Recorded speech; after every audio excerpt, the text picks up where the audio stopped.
حرم شریف میں دیکھا کیسے چاروں طرف خدام پھر رہے ہوتے ہیں برش لے کر. کہ تمہارے مولوی شاہد صاحب بھی ایک دفعہ وہاں خدام حجاج میں گئے تھے، میں نے ان کے ہاتھ میں برش دیکھا وہی.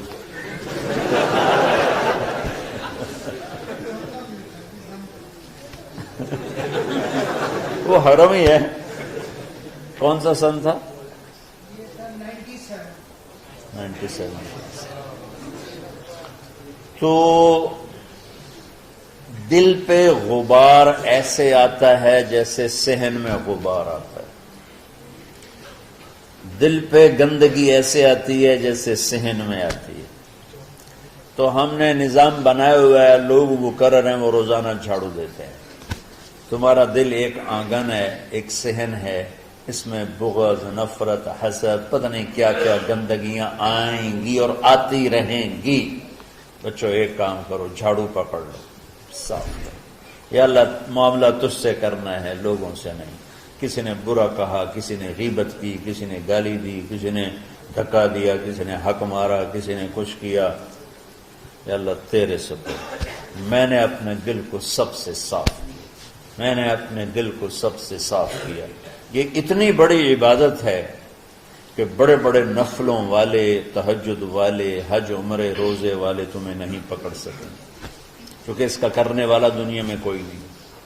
نفل پڑھنے والے تو بے شمار ہیں، عمرے کرنے والے بے شمار ہیں، علماء بے شمار ہیں، حاجی بے شمار ہیں، سخاوت کرنے والے بے شمار ہیں، لیکن اس ٹکڑے کو صاف کرنے والا لاکھوں میں ایک بھی نہیں. مشکل کام، آپ یہ سیکھ لیں.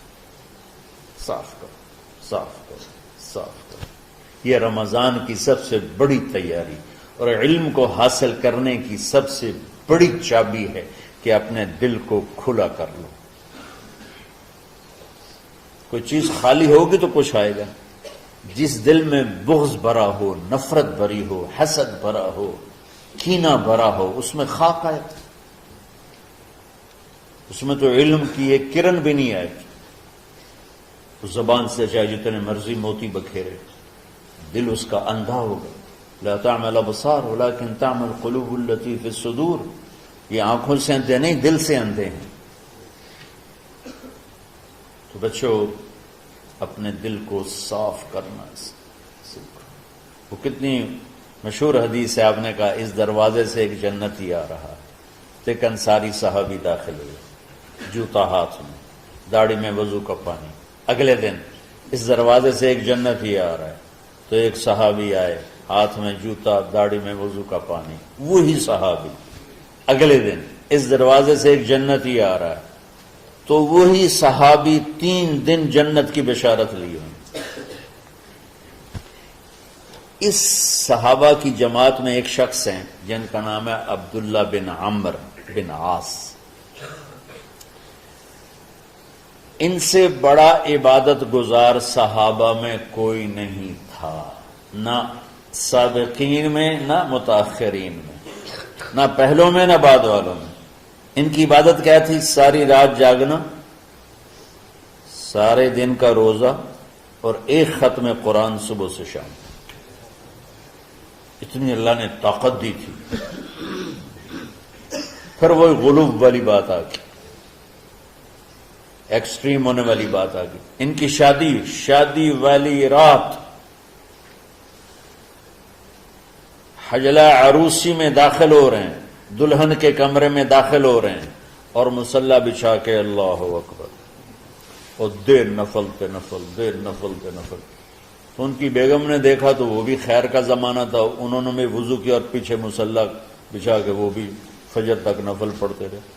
صبح ہوئی تو حضرت عمر بن عاص رضی اللہ عنہ نے پوچھا بیٹی رات کیسی گزری؟ کہا جی ماشاءاللہ آپ کے بیٹے تو بڑے عبادت گزار ہیں، ساری رات نفلوں میں ہی گزری. تو وہ ان کو شکایت کر دی. حضرت عمر بن عاص کو اتنا غصہ چڑھا، وہ بیٹے کو تو کچھ نہیں کہا، کتنی حکمت کی بات ہے. سیدھے گئے اللہ کے نبی کے پاس، یا رسول اللہ یہ عبداللہ دیکھیں کیسا نادان ہے، اس کی شادی کی ساری رات نفل پڑھتا رہا.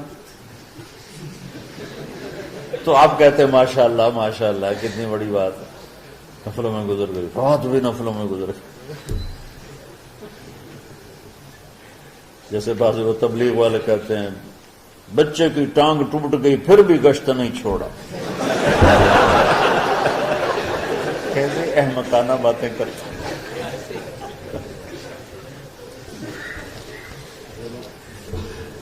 تو آپ نے حضرت عبداللہ بن عمر کو بلا کے ڈانٹا کہ تو نے مہینے میں 3 دن روزے رکھنے ہیں، بس نہیں رکھنے، اور ہفتے میں 1 قرآن ختم کرنا ہے. کہا یا رسول اللہ میرے اندر طاقت زیادہ ہے. پھر اچھا 15 دن روزے رکھنے، کہ نہیں میرے اندر طاقت زیادہ ہے. آپ اس کو تھوڑا تھوڑا کر کے گھٹاتے رہے اور وہ ہر دفعہ نہیں یا رسول اللہ میرے اندر طاقت زیادہ ہے. تو آخر میں آپ نے کہا اچھا چلو 100 میں داؤدی پہ آ جاؤ، 1 دن روزہ رکھو، 1 دن افطار کرو، اور 3 دن سے پہلے قرآن ختم نہیں کرنا. تو آپ نے اس کو پیچھے کیا. یہ بیٹھے تھے اس محفل میں، ان کے دل میں آیا کیا یہ بزرگ مجھ سے زیادہ عبادت کرتے؟ رات میں ساری جاگتا ہوں، دن روزہ رکھتا ہوں، 1 ختم کرتا ہوں، تو جنت کی بشارت تو مجھے ملنی چاہیے تھی، ان کو کیسے مل رہی ہے؟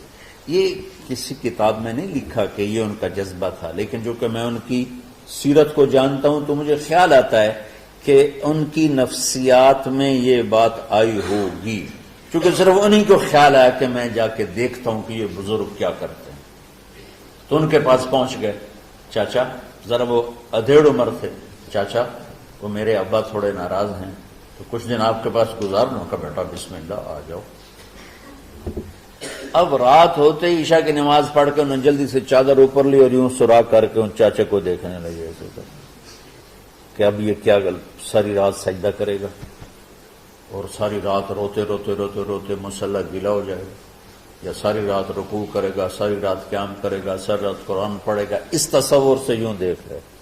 اور وہ بزرگ صحابی تشریف لائے، سرانے پہ سر رکھا، اللہم بسمک اموت و احیا، ہو گئے.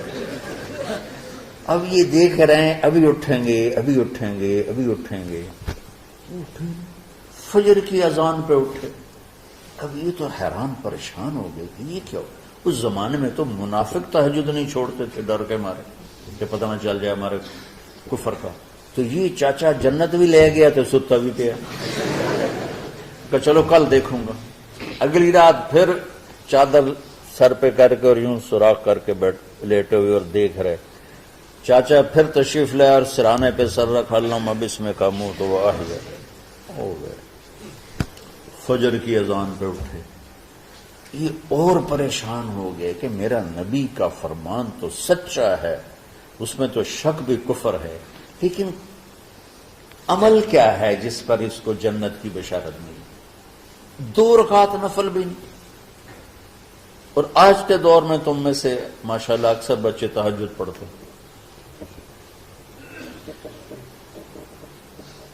کہ 1 رات اور دیکھوں گا، تیسری رات اللہم بسمک اموت و احیا، ساری رات. تو تیسری رات پھٹ پڑے عبداللہ بن عمر، کہنے لگے چاچا میری ابا سے کوئی لڑائی نہیں تھی، 3 دن میں تیرے بارے میں سنتا رہا، جنتی جنتی جنتی. میں دیکھنے آیا تھا کہ آپ کیا کرتے ہیں. آپ تو کچھ بھی نہیں کرتے ہو، ساری رات سوتے رہتے، اب کیا کرتے ہو؟ میں کہا بیٹا یہی ہے جو تم نے دیکھا ہے.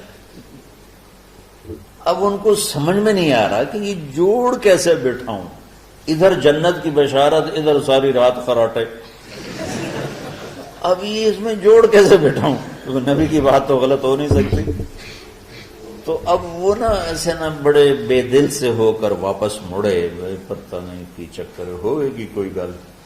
جب وہ دروازے تک پہنچے تو کہنے لگے بیٹا ادھر آنا. واپس آ گئے. کہا میں تمہیں اصل راز کی بات بتاتا ہوں. کیا ہے؟ کیا؟ تو یہاں ہاتھ رکھا، کہا یہ جو دل ہے نا اس میں کسی انسان کی نفرت نہیں.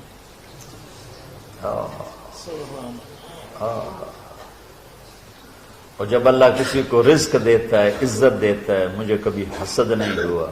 مجھے خوشی ہوتی. تو عبداللہ بن عمر نے کہنا تھا ہاں یہ بات ہے. نہیں، ان کو ہاذا ہوا، اچھل کے کہنے لگے ہاذا ہوا، ہاں ہاں ہاں ہاں یہی ہے یہی ہے یہی ہے. پھر کہنے کہ چاچا پر یہ میرے بس کا نہیں ہے، کون کرے گا یہ؟ اتنے بڑے آدمی ہو کر کہہ رہے ہیں کہ یہ میرے بس کا نہیں. تو بچوں، دنیا میں جنتی بننا ہے اور علم اللہ سے لینا ہے تو اسے صاف کر دو. سب کی نفرت سے اس نے مجھے یہ کیوں کہا، اس نے مجھے یوں کیوں دیکھا، اس نے میرے بارے میں یوں کیوں کہا، اس نے میرے بارے میں یہ کیوں لکھا. جس کی تعریف ہوتی میری کتنی برائی ہوتی. صرف تعریف تو نہیں، بھرا پڑا سوشل میڈیا مجھے گالیاں دیں. اللہ کے فضل سے میرے دل میں ایک ذرہ کے برابر کبھی کوئی منفی جذبہ نہیں آیا تو میں دھو کے صاف کر دیتا ہوں. یا اللہ میں نے اپنے دل کو صاف کیا، میرا معاملہ تیرے ساتھ ہے، کسی کے ساتھ نہیں. یہ یاد، رمضان کی سب سے بڑی تیاری، علم کے حاصل کرنے کا سب سے بڑا ہتھیار آپ کو بس یہ نہیں کہ تمہیں کتابیں یاد ہو جائیں، تمہیں اشعار یاد ہو جائیں. میں کتابوں کا حافظ تھا جب میں پڑھتا تھا، اور دیوانوں کا حافظ تھا اشعار کا. تم کچھ بھی نہیں یاد رہا کیونکہ وہ پڑھائی والے راستے پر چلا نا.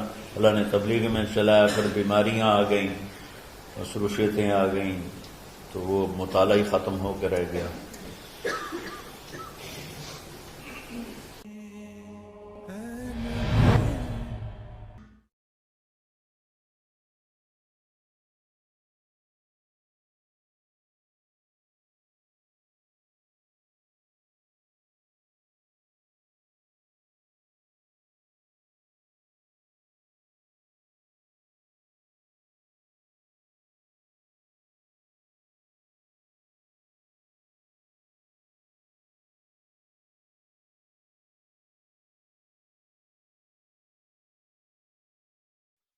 شهر رمضان